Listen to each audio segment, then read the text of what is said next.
So we started hosting monthly citywide worship gatherings. And we would see three, four churches come together and partner on these nights of worship. But then I met another local pastor leader here in my city, Paul Lintern, and we actually moved into an old church that he had turned into like a little apartment, and we lived there and started a prayer room there in our big old church living room. And so through starting a prayer room there, we began to dream of, okay, we're doing the burn and we're seeing four or five churches come together. And then we had a prayer room that was happening throughout the week. But what would it look like to actually see when Jesus prays in John 17 for all believers? Yeah. How can we permeate the culture of a city to where it's not just a few churches uniting? And then beyond just events, how can we actually change the culture of a community to where there's unity happening beyond just event-based unity? That it's we Hmm. can have share meals and conversations and grow in relationship.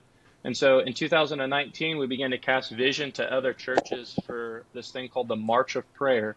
And the idea was that from March 1st until the end of March, we would have a different church host 2 hours of worship and prayer every night. And so we sought out to just do 31 days just to fill March. And that first year in 2019, it exploded, and we had 52 churches sign up here in our community, and upwards of 4,000 people participate in that first year of the March of Prayer. And after that, it's been beautiful because I've been much more hands off from Mm. that first year. But it's been amazing to see.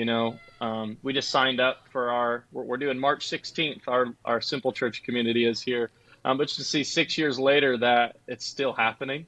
Yeah. Churches are still gathering together every year for the entire month of March to seek the Lord in a united way. And so that was a really beautiful season of our life to see where we were laboring, okay, we got two or three churches involved. And then all of a sudden in one year, it was just like, we have every church, like every church is getting involved in this.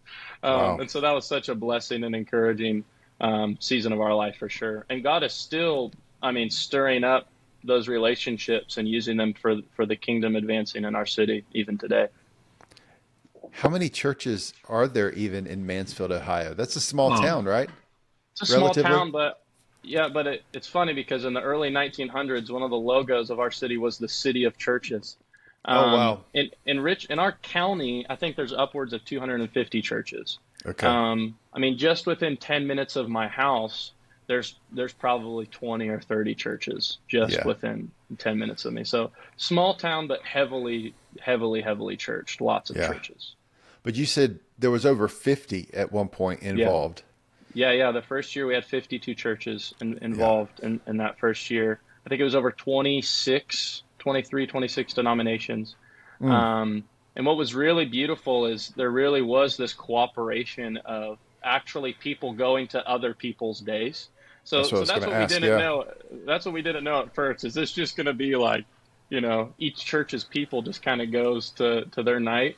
Hmm. But there was a steady group even that first year of 30 people who we consistently saw on almost every single night Mm. of, just, oh my gosh. And just the testimony of even some of the older prayer warriors in our city that we would hear of, we never thought we would see this Yeah. happen in our community. And I'm sure there's some of those in North Carolina as well that Yes.